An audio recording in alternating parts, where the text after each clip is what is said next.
We are at the Shibuya Crossing in Tokyo, the busiest pedestrian crossing in the world. I can't believe we're actually here. Welcome to Tokyo.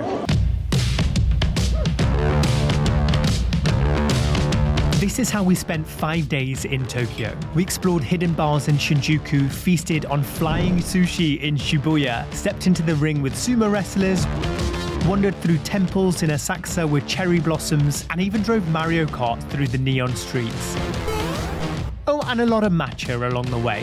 That's good matcha. Tokyo is split into distinct districts, each with different personalities. And over the next 5 days, we're going to be exploring each of these districts. First up is Akihabara, Tokyo's electric anime and gaming district. But to get there, we need to survive Shibuya Station. I made a friend, Toma, and we're trying to get to Akihabara. It's pretty big and pretty confusing, actually. There's also a concert on here, which makes it super packed and definitely does not help. It's surreal compared to concerts at home. Everyone is just standing super still watching this boy band.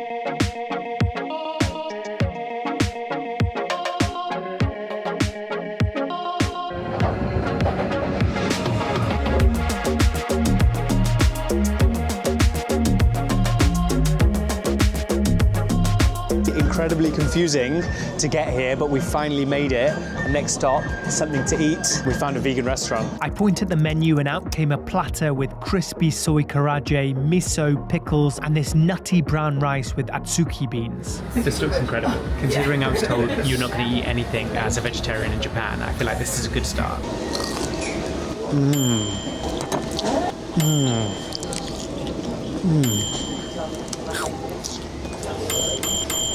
This has to be one of the strangest things I've ever tasted. Gloop of tofu in this wasabi sauce. The consistency is really off-putting, but the flavour is delicious. As soon as you head into the city, it hits you. Giant anime posters, flashing lights and screens.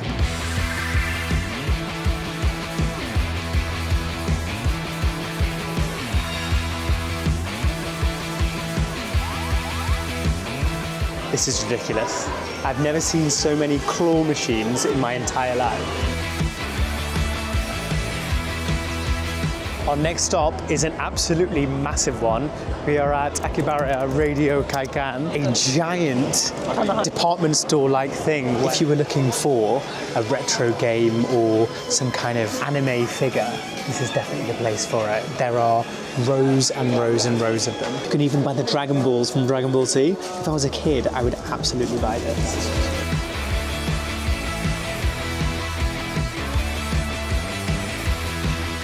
And of course, we had to play the claw machine. Oh no, I'm only allowed to do it once. Oh, come on. Oh, that is so weak. All right, let me go again. No! So close, so close. We are now on the classic arcade floor, and it is unlike any arcade I have ever been in.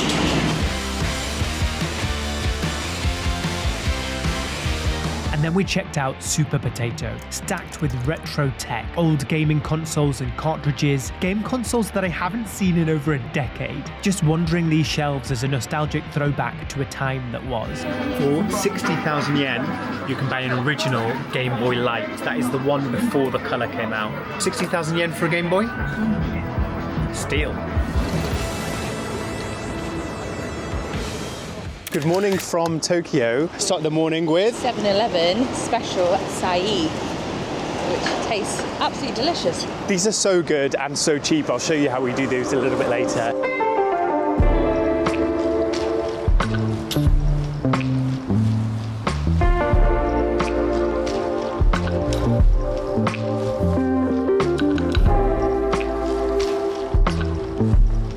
We're starting this morning with a cheeky matcha at Sakya in the basement of Shibuya Scramble Square. Ah, thank you. It smells so nice.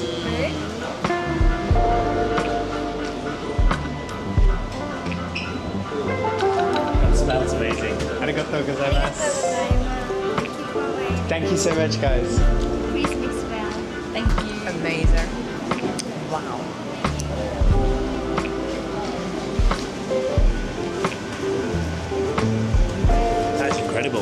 bitter strawberry, and the matcha itself is just not like grassy and bitter. No. Sakya in Shibuya Scramble, seen it all over the internet, but definitely not high. Delicious.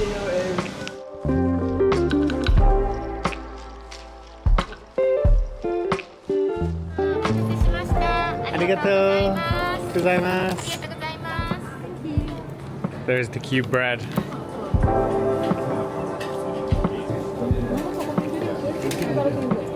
Oh my god. Very delicious. Looks really interesting, doesn't it? Very delicious.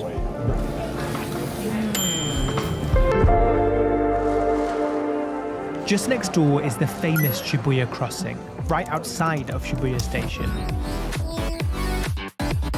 What started as a normal junction grew with Shibuya's boom in the 80s into the busiest crossing in the world. You might recognize it from the Fast and Furious Tokyo drift with cars drifting through the crowds. It's called a scramble because all of the lights stop at once and people cross in every direction. Up to 300,000 people every day. It feels surreal to be walking through it now. Surrounded by people moving everywhere, it feels like true Tokyo. And it also reminds me of that scene in Alice in Borderland where everyone disappears. In the square that surrounds the Shibuya Crossing, there are a number of stores, one of which is a Starbucks, and if you go into the Starbucks, you get a really cool view from like a slightly higher vantage point of the crossing, and it's one thing seeing it in person from the floor, but it's a completely different thing seeing it from above and the people moving. There also, in the same building, is like a Pokemon card lounge as well, which is surreal, just like a little arena where you can challenge people and play Pokemon cards against them. We stroll down the streets of Shibuya towards our lunch spot, Jikase Mensho. Vegan tantan. Oh yes, ramen egg. Really nice. It does, doesn't it? Yeah, the truffle one would have been. They have one of the highest rated vegan ramens in town. They've also got, quite handily, some hair ties and also paper aprons on the table. People were like, it's going to get messy.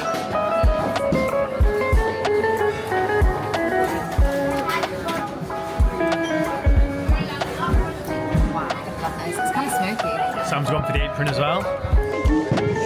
This tantamen ramen is quite possibly the best ramen I've ever eaten. The noodles are made in-house with a spicy, rich and creamy broth. This was unbelievable. And you also get a bib, which is also helpful. Walking distance from Shibuya is the fashion district of Harajuku, which feels younger and louder.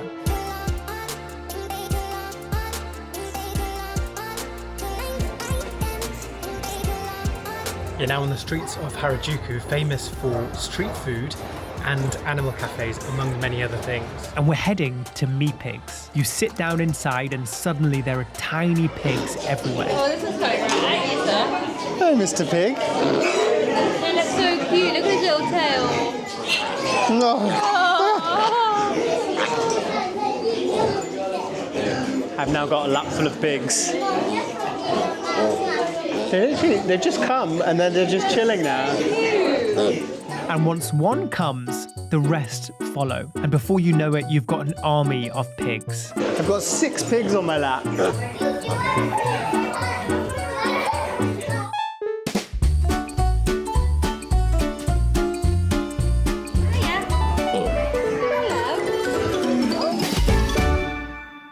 We are now heading up Takeshita Street, which, oh my god, look at that. They're making the tapioca pearls. Wow.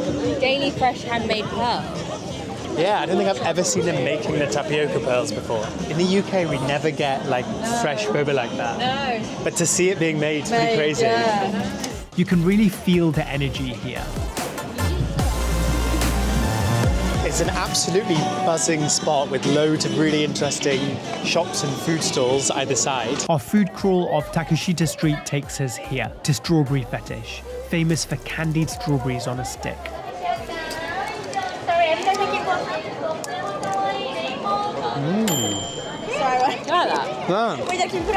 Upstairs, they also sell giant multicolored candy floss. This is insane.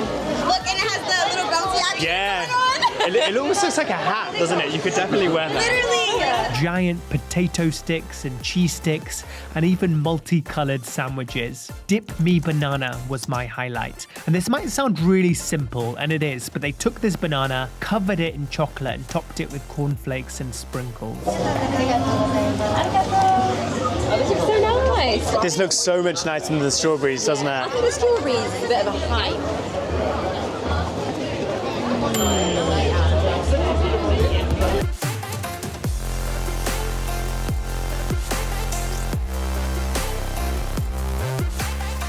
I've got a little matcha, second of the day, from a spot called Syndicate Café, which was a really aesthetic looking Japanese cafe. I feel like Japan has got the aesthetic cafe vibe absolutely down. This is the queue for I'm Donut. It goes all the way around that corner and then wraps back around here. Must be a good one.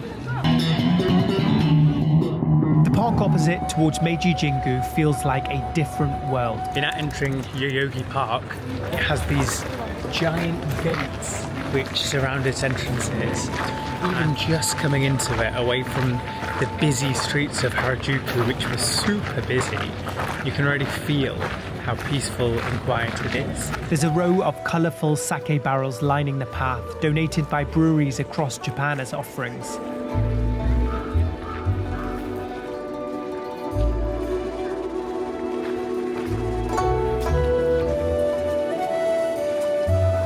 And then the shrine itself opens up into this wide, quiet courtyard surrounded by towering trees.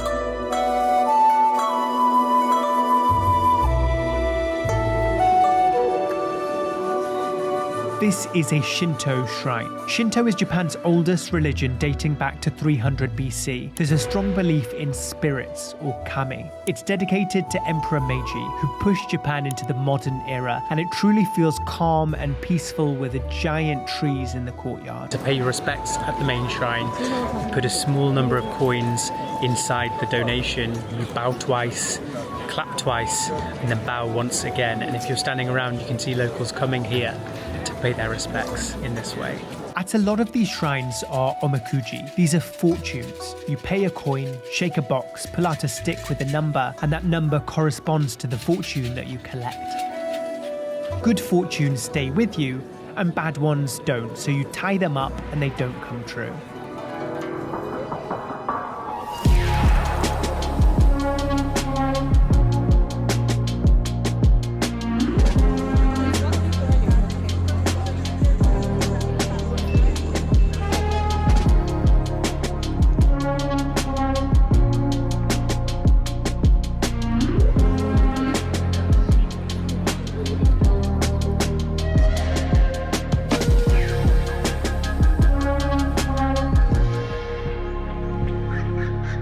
In the 80s, a red-capped plumber was born in Japan. Mario! A decade later, out came Mario Kart, the most famous game in the world. Now in the home of Nintendo and Mario Kart, you can drive through the neon streets of Tokyo in a go-kart. We picked our outfits and we're on the road. You're cruising through Shinjuku with skyscrapers glowing above you, racing through the streets. This is so much fun.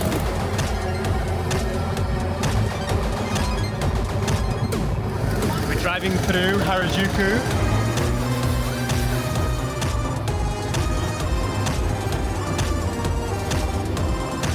Streets of Shinjuku now.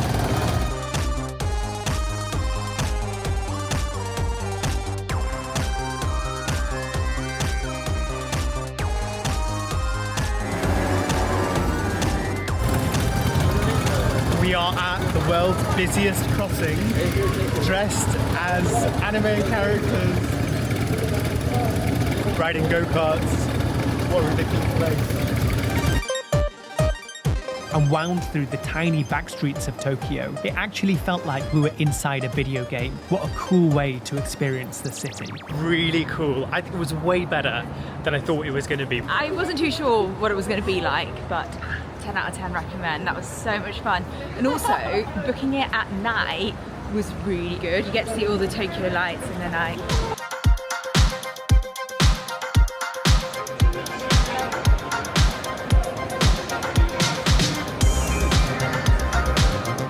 Back Like in Shibuya, the scramble is looking even busier now. Tokyo comes alive at night. Everything is lit up and the place is super buzzing.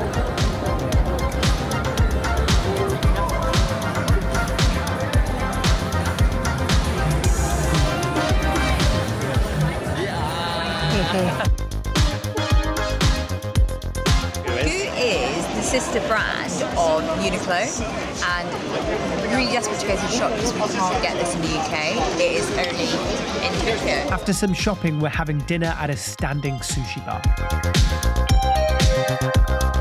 Literally what it sounds. You stand at a counter, order sushi, and they literally hand it to you while you're standing up.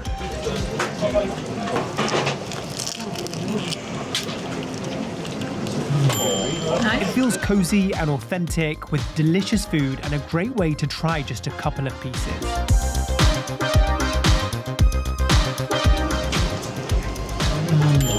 That was delicious.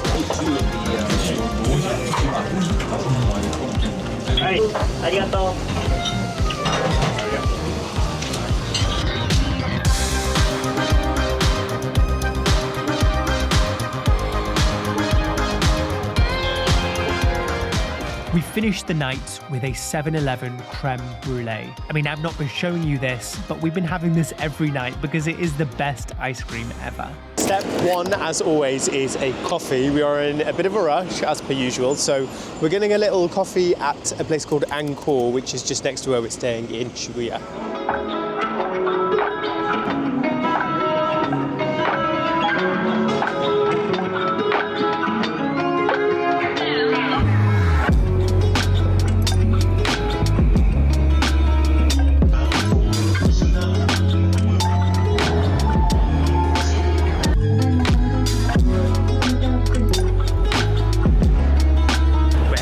Sumo land in Ryogoku. We've just got off the subway and it definitely feels more residential here, a place where people actually live, unlike the super touristy areas that we're staying in. So it's cool to get this little glimpse of actual Japanese life. It's been a dream of mine to wrestle a sumo. Sumo started over 1,500 years ago in Japan. Originally a contest of strength performed in front of the emperor, and even now it's still deeply traditional, with wrestlers training and living together in staples, following strict routines. It's cool that they've done a vegetarian meal for me. I'm about to have this meal while watching the sumos practice. It's pretty epic. So we've got a hot pot here, these kind of crisp-like things which are Japanese mochi dried in the sun, and then edamames. These are so good. There are only 6 official tournaments a year. None while we're here, but we did the next best thing to step into the ring. And made all the way to the Matcha division. The sumos walk us through their rituals like throwing salt into the ring to ward off bad spirits. Wow, beautiful. Thank you. They show us how to pound mochi, which we get to try and eat, and break down the different ways they use force to get an opponent out of the ring. And can I say, from behind, it is quite the view. The training is way more intense than it looks. Even trying some of these movements yourself, you realize how much power is in their legs.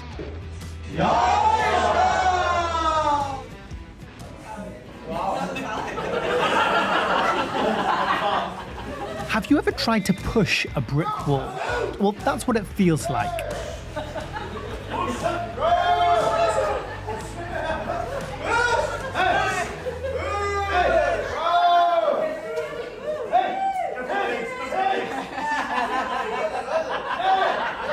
And with Sam, he just did a little dance.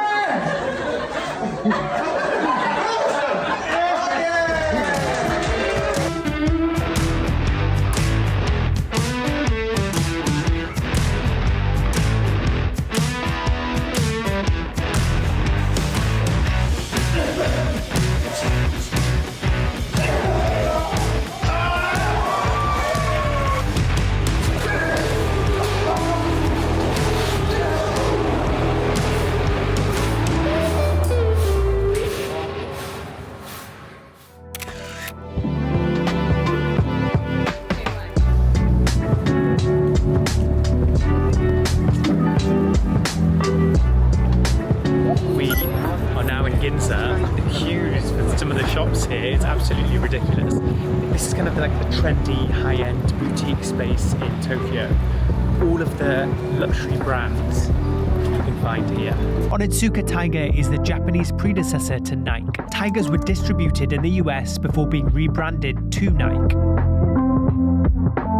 And it's a brand known for mixing fashion and sport. Shopping here is a mad rush of people trying to find shoes in their sizes and being told they're sold out. We bagged the classic yellow-black 66s.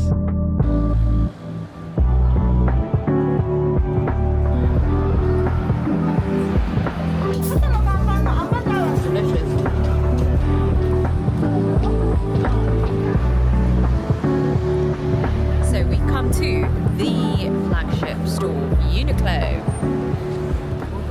Oh my god, look how big it is. That is the biggest Uniqlo store in the world. As a Uniqlo lover, this was my happy place. The flagship store here in Tokyo has got flying clothes at the entrance and has got 12 floors. Take a look at that. Special floor on the top with a coffee shop. Loads of other floors. I have been up 7 escalators and I'm still not up the men's floor yet.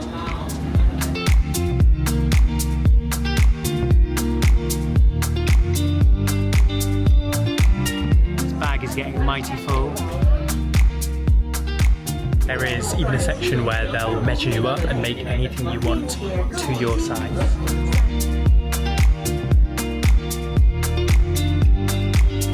This floor is like stepping into like an anime museum. They've got all of these limited edition artistic pieces on them. I feel like this is the place where you get your favourite anime t-shirt from. There's even tips about how to style the clothing. Uniqlo donut. It's like 2 shirts. And how long have we spent in Uniqlo? 2.5 hours. Have you been to every single floor? No, I've only been to 3 floors of the 12. And have you gotten yourself a brand new wardrobe?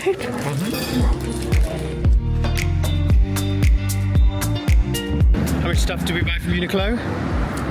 You should ask that question to yourself, Mr. Kieran. How much stuff did we buy from Uniqlo? I can't believe how much stuff that Uniqlo has. It has stuff that we just don't have at home. And on top of how cheap it is here compared to home, you get 10% off as well, which is cool. Matcha Cafe and Studio is tucked away up some stairs in Ginza. It looks super authentic because they've got the mats out and they do tea ceremonies. It is famous here to have the matcha souffle pancakes, so that's what we're going to be trying today. I think this is going to be the best matcha of the trip, I predict. They whisked up the matcha on the table and poured it over iced soy milk.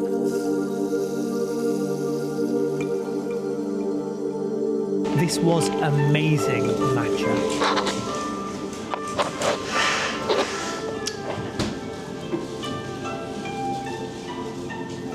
That is the smoothest matcha I think I've ever had. That is delicious. Naturally sweet and the best matcha in Tokyo to date. Really good matcha is not grainy. See how we've had 3 matchas today and they've all been a little bit grainy, whereas this one is just like super smooth. Then out came the star of the show, the matcha souffle pancakes. Arigatou gozaimasu.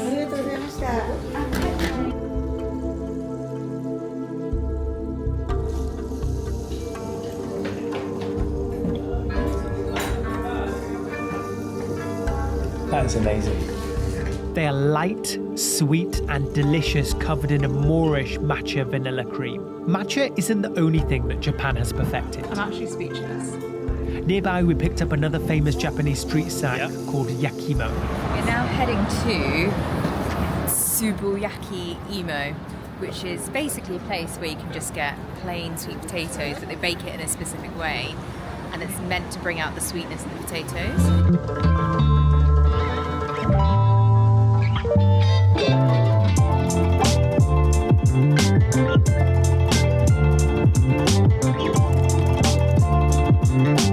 The smell is very nice.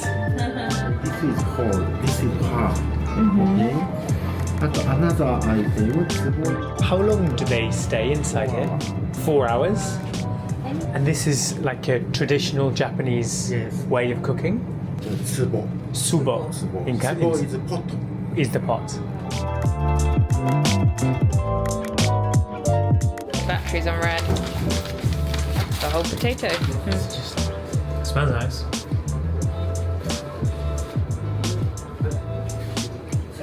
It's much sweeter, and like the consistency is like slightly more fibrous. It's really sweet, almost dessert-like.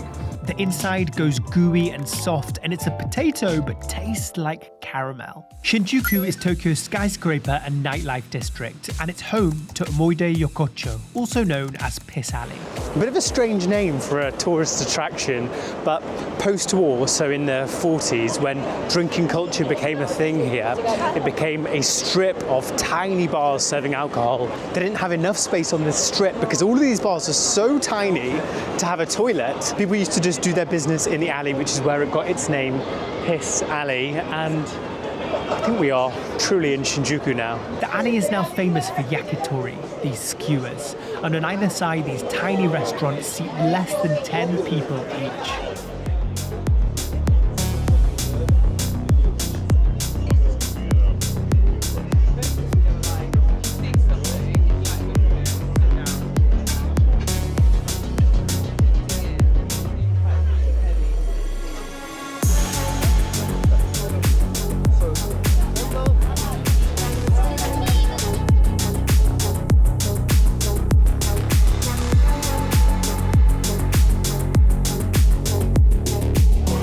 Good? You've picked one that looks very cool as well. It's the best. Really? And the oldest of the street. Really? It's open since 1940. Wow. We took a pew and tucked in with strangers, while our sake was being heated in a teapot. He started in 1940, his father, and now he's working since 30 years. Wow. 30 years. 76 years. At the oldest, apparently, The oldest. on the whole street. We just met a guy as we were passing who was telling us that it was like a good place, and he was eating on the edge, and it was like the people next to me are leaving, it was packed. And we managed to get in. The menu is also just like on wooden planks on the wall, and you just kind of point to what you want, and he just will bring it, which is pretty cool. It's deceiving because it looks like water. The food is cooked on this tiny charcoal grill, which gives it this barbecuey, smoky taste. Cheers, my friend! Pour la santé. Pour la santé, santé, santé, santé. Not super veggie friendly, but truly a unique experience. Mushrooms cooked, street side, Piss Alley. Soft tofu, cooked on the grill. That was delicious. He calculated our bill using an abacus. I think that's the first time in my life I've ever seen someone do a bill with an abacus. That's what it's called, Kieran. I can't even remember what that thing was called.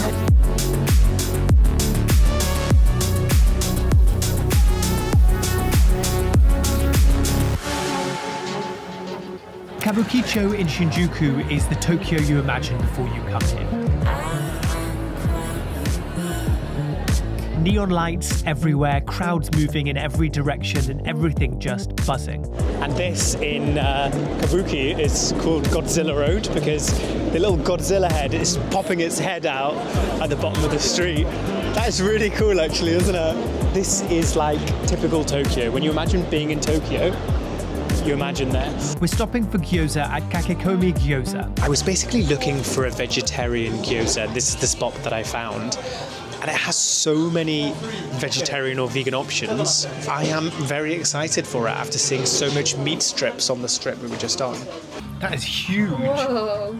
Spicy tofu. Wasabi cucumber. Really nice. Delicious. Both delicious. はい、どうぞお待たせしました。油淋餃子ベジタブル。 Arigato. Oh yeah, look at that.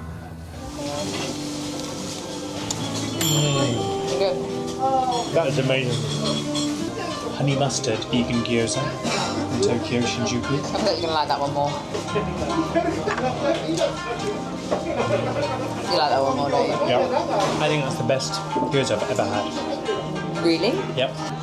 Wowza. Behind me is the Golden Gai neighborhood in Tokyo. This little area with these really narrow streets and these tiny bars that seat about 5 to 6 people each. It's actually a really interesting and cool place to come. Kind of a bit touristy now, but you can hop between the different bars, meet the owners, try the whiskies. Let's go and check it out.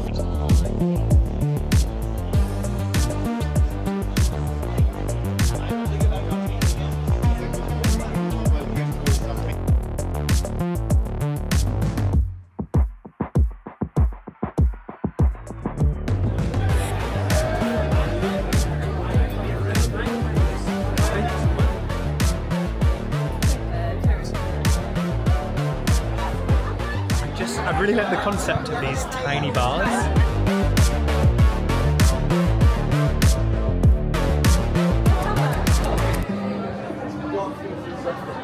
I want to try some whiskey. Yeah, me too. I want to try some good whiskey. We wandered around and found a spot, a smoky, artsy bar with a big selection of Japanese whiskies. We're sat in this smoky room with a whiskey on ice and a couple of Japanese guys just off work.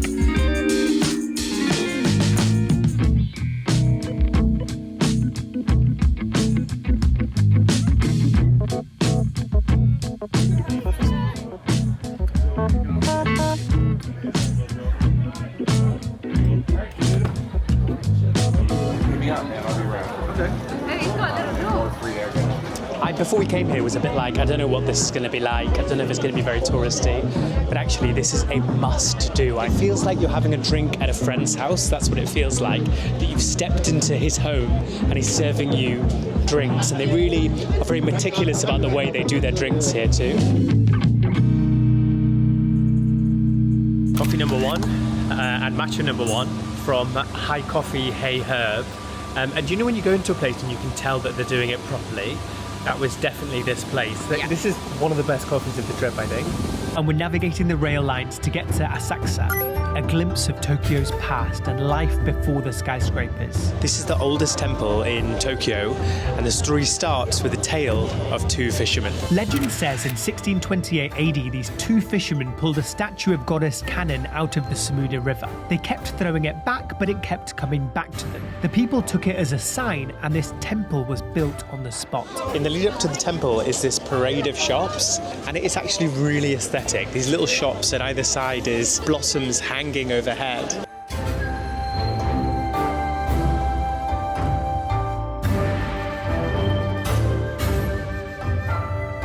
We finally reached the Senso-ji temple, the oldest temple in Tokyo.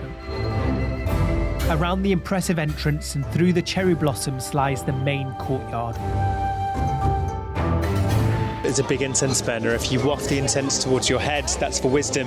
If you waft it towards your body, that is for health. And then at the back is the main shrine.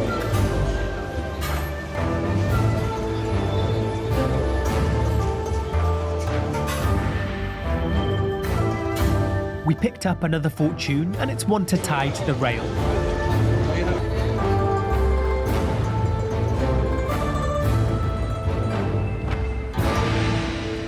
Just nearby is a spot selling creme brulee sweet potato. This will be interesting to see if this is viral hype or not.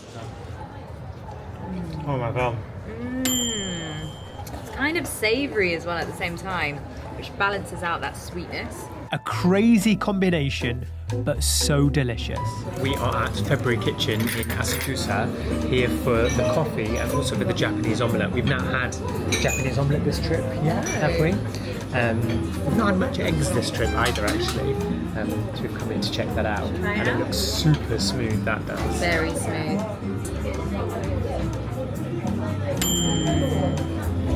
Delicious, guys. Oh. This is a grilled cheese sandwich with egg and maple syrup. Oh my god.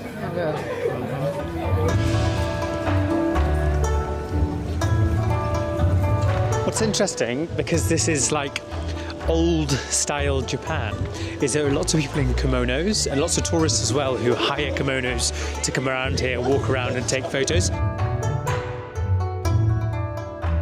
So we're going to buy some Japanese knives. And we've looked at a few stores. This is supposedly the best place in Tokyo to get them. So we're going to go to check them out and they'll make really good gifts to take home as well. It's kind of overwhelming because there are so many knives, shapes, handles and sizes. Japanese knives at home are notoriously quite expensive, and we're just slowly starting to build up our collection, so we thought this would be a great place to start.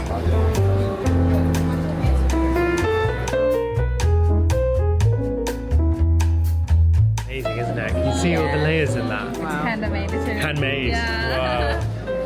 That is a £2,500 knife.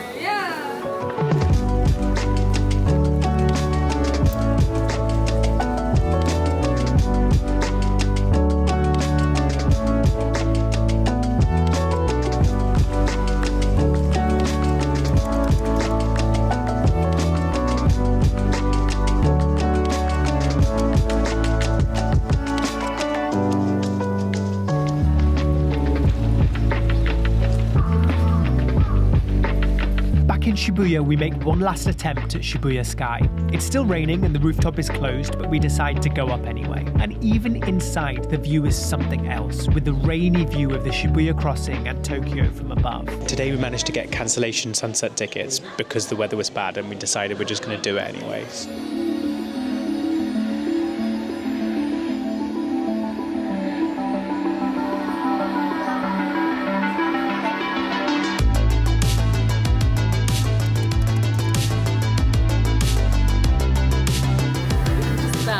Shibuya Crossing through the clouds. Okay. Look at all the people moving now. Can you see them?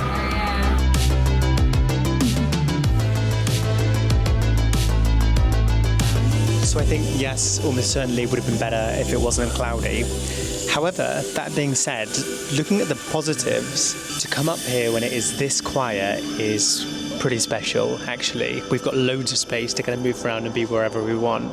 As well as that, we're kind of looking down as the city sky turns dark at all of these tiny ant-like people with their umbrellas. And there's this immersive digital art display with this ethereal music happening behind us, all of which is pretty cool.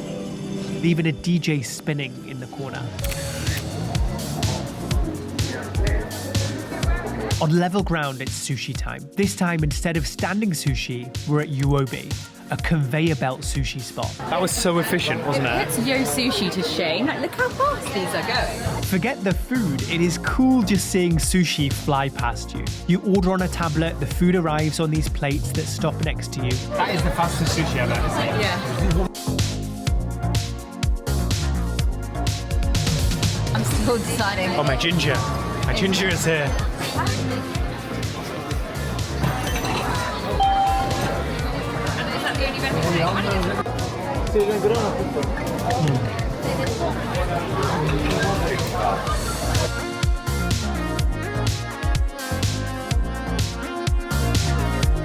This is the aftermath.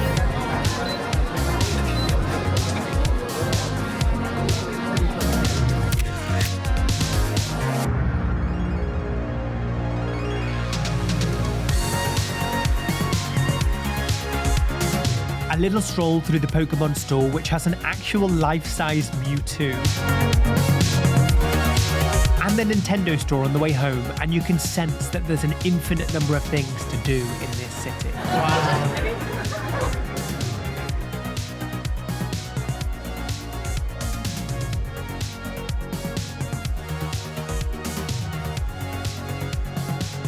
That's how you feel after landing in Japan the first time.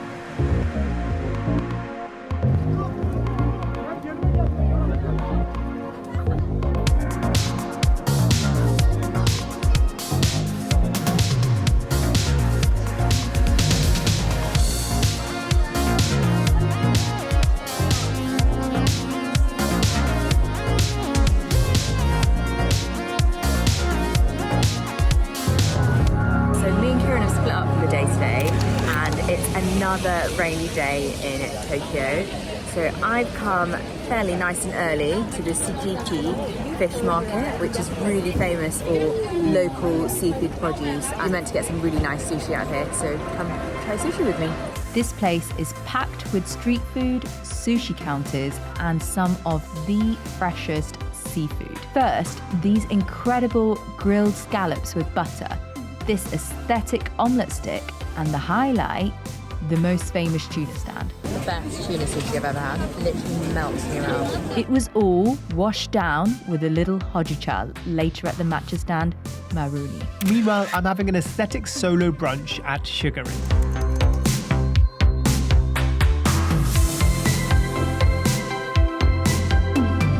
We reconvene at the Imperial Palace Gardens and Sam has a surprise. The giant $7 strawberry. $7, no. It's £5. Yeah, more than that, £8. This is the giant $8 strawberry in Japan. It is absolutely ginormous. For reference, it's about half the size of Sam's head. Almost feels like a toy. Right, I'm ready to eat it. Oh my god. When I was a kid, I used to put sugar on strawberries, and that's what it tastes like. Does it? It is so sweet. No.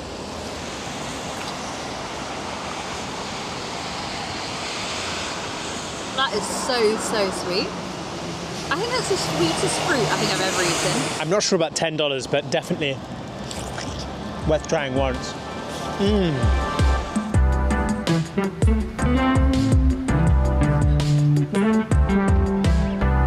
So we head to Chidoriga Fuji, a stunning stroll where rows of sakura hang over the water.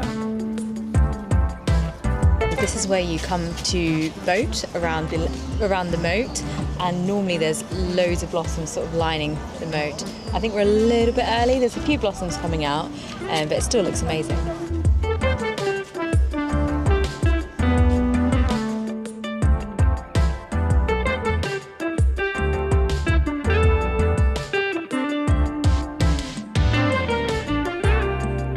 Shinjuku Goyen is one of Tokyo's biggest and most beautiful parks right in the middle of the city. Here, also, you can really see the difference between the species of blossoms as well. You can see the lighter one behind me, the darker one on this side, right next to each other, blending into one tree. Is this massive, expansive plain of a park with trees either side. It's famous to come here during sakura season because they have over 1,000 sakura trees, and they have them of lots of different species as well, meaning that even if you're a few days either side of the peak sakura season, you'll still see really cool sakura, and you'll see different types of blossom trees as well, which is what makes this one of the best places to come during blossom season. This feels like the bit in every anime where there's a blossom tree that has these little leaves falling down on you. Sakura season.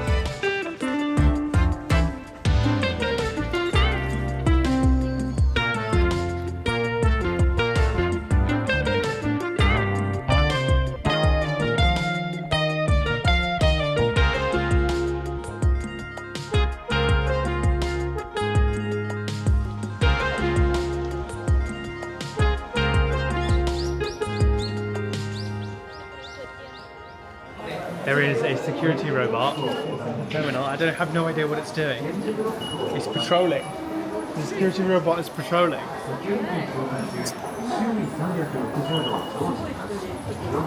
It is our final night in Tokyo, and we are in the ever-stimulating streets of Shibuya. It is still, every single time we come here, absolute madness, just everything that's happening around us. And there's no better way to finish a week in Tokyo than by having some sushi, so that is where we are heading now. And I found a spot that does vegan sushi, so sounds interesting, especially for Tokyo. Let's check it out. The set has 10 different sushis, and each recommends a different sauce combination, like miso aubergine, tofu yam, vegan egg, and even Japanese ginger. This was a more expensive meal for less food, but the flavor combinations do really work. It's definitely the most creative sushi I've ever had.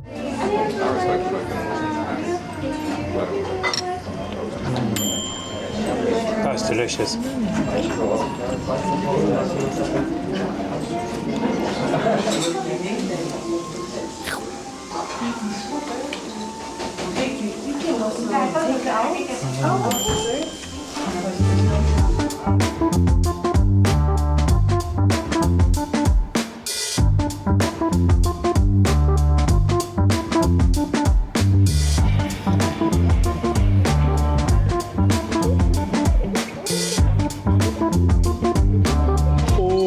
This is Matcha.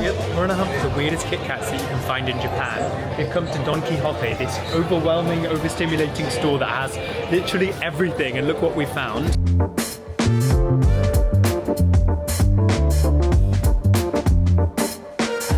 There's wasabi flavour, Hokkaido, strawberry, ooh, strawberry cheesecake flavour. There is a sake flavoured Kit Kat. That is the most elegant Kit Kat I've ever seen in my life. And then they blended it up and made a sakura and a sake. Sugar butter tree. Banana. This is Tokyo banana. We've taken the lime scoots out to the Magura River where you get some cool views, some blossoms over the river. I think we are pre-full bloom for these blossoms, so it doesn't look quite as cool as some of the ones we've seen already. But what has been epic is just riding these lime scooters around these little residential streets in Tokyo. Vinyl bars are really popular in Tokyo, and we're in the less visited district of Ebisu to check out Spin Coaster Music Bar. Hidden behind an unmarked door in an apartment block. You can request a track and they'll go find the vinyl, drop the needle and play it with the sound pushing through the room. We sat there with a whiskey on ice, music filling the space, and after everything we've done in Tokyo, we can finally breathe. After 5 days in Tokyo, I get the sense that we've still only scratched the surface. It's truly a city not of following lists, but of walking, exploring, eating, and really feeling. Subscribe for more travel vlogs, and I think you'll like this one next, where we head to Lake Kawaguchiko to hunt for Mount Fuji.